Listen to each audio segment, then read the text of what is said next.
തുണ ചെയ്ക സന്തതം, തിരുനാമങ്ങൾ നാവിന്മേലെപ്പോഴും.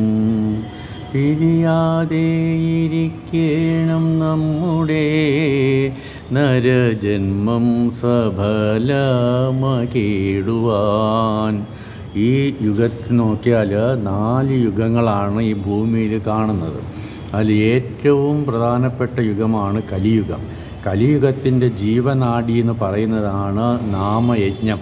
ആ നാമയജ്ഞത്തെ നമുക്ക് വേണ്ടി, നരനു വേണ്ടി, നരൻ്റെ ജന്മസാഫല്യത്തിന് വേണ്ടി ശ്രീ അഭേദാനന്ദ സ്വാമികൾ അദ്ദേഹത്തിൻ്റെ ഗുരുവിൻ്റെ അനുഗ്രഹവും അദ്ദേഹത്തിൻ്റെ ഗുരുവിനോടുള്ള സേവനം എന്താണ്, ഗുരുസേവ എന്താണ് എന്ന് പഠിപ്പിക്കുന്നതിനുമായിട്ടാണ് തിരുവനന്തപുരത്ത് അനന്തശായി പത്മനാഭൻ്റെ മുന്നിലായിട്ട് ഇങ്ങനൊരു അഖണ്ഡ നാമവേദി തുടങ്ങി വച്ചിരിക്കുന്നു.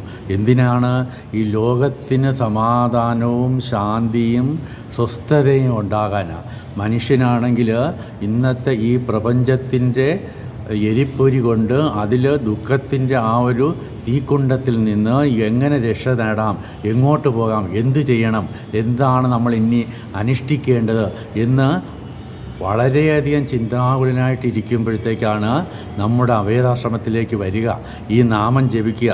ബലാൽ നമേതി നാമം ജപിച്ചു കഴിഞ്ഞാൽ നമ്മളെ നാമിയിലേക്ക് കൊണ്ടുചെന്ന് എത്തിക്കുന്നു. അപ്പോൾ ആ തിരുനാമത്തിൻ്റെ മഹാത്മ്യമാണ്, അത് അറിയുവാനാണ് നമ്മൾ ഈ ജന്മം ഇവിടെ കിട്ടിയിരിക്കുന്നത്. അത് നമ്മൾ വെറുതെ പാഴാക്കി കളയരുത്. ജന്മം എപ്പോഴും കിട്ടുന്നതല്ല. നരജന്മം അതിദുർലഭം. അതും മനുഷ്യാണ സഹർഷേഷു എന്നാണ് പറയണത്. അപ്പോൾ എത്രയോ ജന്മങ്ങളിൽ നിന്ന് വന്ന് മനുഷ്യനായിട്ട് വന്നിട്ട് അതിലും വളരെ കുറച്ച് പേർക്ക് മാത്രമേ ഇങ്ങനെയുള്ള മഹത്സന്നിധിയിലേക്ക് എത്തുവാനായിട്ട് സാധിക്കുന്നുള്ളൂ. ഹരേ രാമ രാമ രാമ ഹരേ ഹരേ, ഹരേ കൃഷ്ണ കൃഷ്ണ കൃഷ്ണ ഹരേ ഹരേ എന്നുള്ള മന്ത്രം ജപിക്കുന്നതിന് സംഗീതമോ താളമോ ഇതൊന്നും നമ്മൾ നോക്കണ്ട. നമ്മളെക്കൊണ്ട് കഴിയുന്ന രീതിയിൽ നമ്മൾ അവിടെ ചെന്ന് നിന്നാൽ മതി. മന്ത്രദേവത നമ്മളിലേക്ക് നമ്മൾ അറിയാണ്ട് പ്രവർത്തിക്കും. അപ്പോഴും നമുക്കുണ്ടാകുന്ന ആ ഒരു അനുഭൂതി മറ്റെല്ലാം മറക്കുക. അതാണ്. ഇപ്പോൾ മനസ്സിനെ നമുക്ക് പിടിച്ചു നിർത്താൻ സാധിക്കില്ല. മനസ്സ് ചഞ്ചലം ഹി മനഃകൃഷ്ണ എന്ന് പറഞ്ഞത് എന്നെക്കൊണ്ട് പറ്റില്ല എന്ന് അർജുനൻ പറയണത്. അപ്പോൾ നമ്മളെക്കൊണ്ട് പറ്റുമെന്നാണ് നാമവേദി തെളിയിക്കുന്നത്. നാമവേദിയിലേക്ക് വന്ന് 1 മണിക്കൂർ നിങ്ങൾ ഒരു ദിവസത്തിൽ 1 മണിക്കൂർ ചെലവഴിച്ച് നോക്കുക. അപ്പോഴും മനസ്സിലാകും ഈ ഭൂമിയിൽ നമുക്ക് നരജന്മം കിട്ടിയത് എന്തിനാണ് എന്ന്. ഇത് പറയുമ്പോഴത്തേക്ക് എനിക്ക് ഓർമ്മ വരുന്നത് ഈ താളലയങ്ങളുടെ കാര്യം പറഞ്ഞല്ലോ.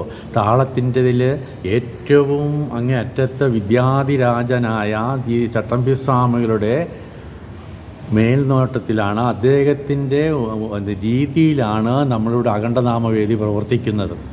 ഈശ്വരനെ നമുക്ക് സങ്കല്പിക്കുമ്പോഴത്തേക്ക് ഈശ്വരനാമങ്ങൾ നമ്മളിൽ ഉതിരണമെങ്കിൽ, നമ്മുടെ നാവിൽ വരണമെങ്കിൽ അതിന് താളത്തിൻ്റെ ആവശ്യമില്ല. ഒരു തവണ മലയാറ്റൂരിൽ ഒരു ധർമ്മശാസ്ത്ര ക്ഷേത്രമാണ്, പെരുമ്പാവൂരിനടുത്ത്, പെരിയാർ തീരത്താണ്. പാറക്കൂട്ടുകളുടെയൊക്കെ എടുത്ത് അവിടെ ഉത്സവം നടക്കുന്ന സമയം. അപ്പോൾ മലയാറ്റൂർ പള്ളിയിൽ നിന്നൊക്കെ ആളുകൾ, ഒരുപാട് ജനങ്ങൾ അവിടെ വരും. അപ്പോൾ ഒരു തവണ അവിടെ വന്നപ്പോൾ ഈ ഉത്സവ സമയത്ത് ഈ എഴുന്നള്ളിപ്പ് ഇങ്ങനെ വന്ന സമയത്ത് എത്തിയപ്പോൾ അതിൻ്റെ മേളക്കൊഴുപ്പ് വന്നപ്പോൾ പ്രധാനമായിട്ട് മേളം കൊടുത്തുകൊണ്ടിരുന്ന ആ ചെണ്ടക്കാരനിലെ ചെണ്ട പൊട്ടിപ്പോയി, ചെണ്ട കീറിപ്പോയി. അപ്പോൾ അദ്ദേഹം നോക്കിയപ്പോഴത്തേക്ക് അയ്യോ ഇതിനിപ്പോൾ ആ മേളക്കൊഴുപ്പ് അങ്ങനെ അങ്ങ് അറ്റം എത്താറായി.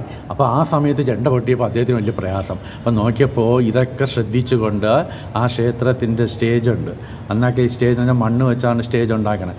ആ സ്റ്റേജിലായിട്ട് നമ്മുടെ ഗുരുനാഥനായ ചട്ടമ്പി സ്വാമികൾ ഇരിക്കുകയായിരുന്നു. ഇദ്ദേഹം ഓടിച്ചെന്ന് അദ്ദേഹത്തിൻ്റെ കാലത്ത് അയ്യോ ഇതിനെ ഒന്ന് രക്ഷിക്കണമെന്ന് പറഞ്ഞു. അപ്പോൾ ഈ ചെണ്ട കീറിയും പോയി. എന്ത് ചെയ്യാൻ പറ്റും? സ്വാമികൾ പുഞ്ചിരിച്ചുകൊണ്ട് എഴുന്നേറ്റ് അവിടെ ഗണപതി ഹോമം നടന്ന സ്ഥലമുണ്ട്. അതിൻ്റെ അവിടെ ചെന്ന് നോക്കിയപ്പോൾ 2 ചിരട്ട കിടന്നു.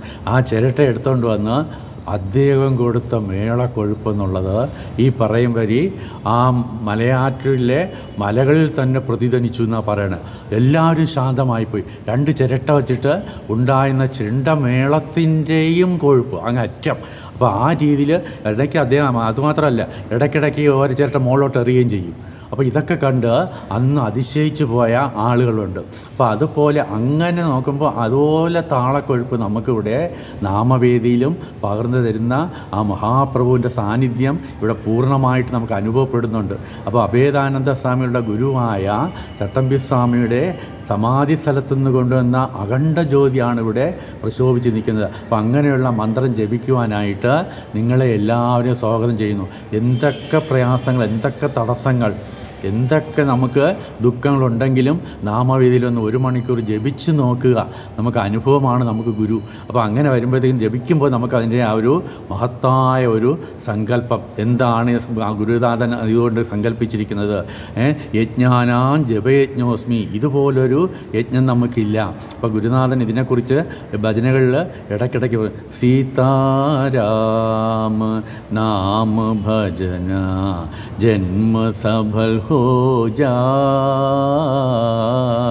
राधे श्याम नाम भजना जन्म सफल हो जाय, सद्गुरु नाम नाम भजना जन्म सफल हो जाय. ഈ ജന്മം സഫലമാകണമെങ്കിൽ ഭഗവാന്റെ ഈ തിരുനാമങ്ങൾ നമ്മളിൽ എപ്പോഴും നമ്മളറിയാണ്ട് ഈ ശ്വാസോച്ഛ്വാസം നടത്തുന്നുണ്ടല്ലോ, അതുപോലെ ശ്വാസത്തിൽ പ്രാണനായിട്ട് പ്രാണസ്വരൂപമായിട്ട് നാമം വന്ന് കിട്ടിക്കഴിഞ്ഞാൽ ഗുരുകടാക്ഷം പരിപൂർണം.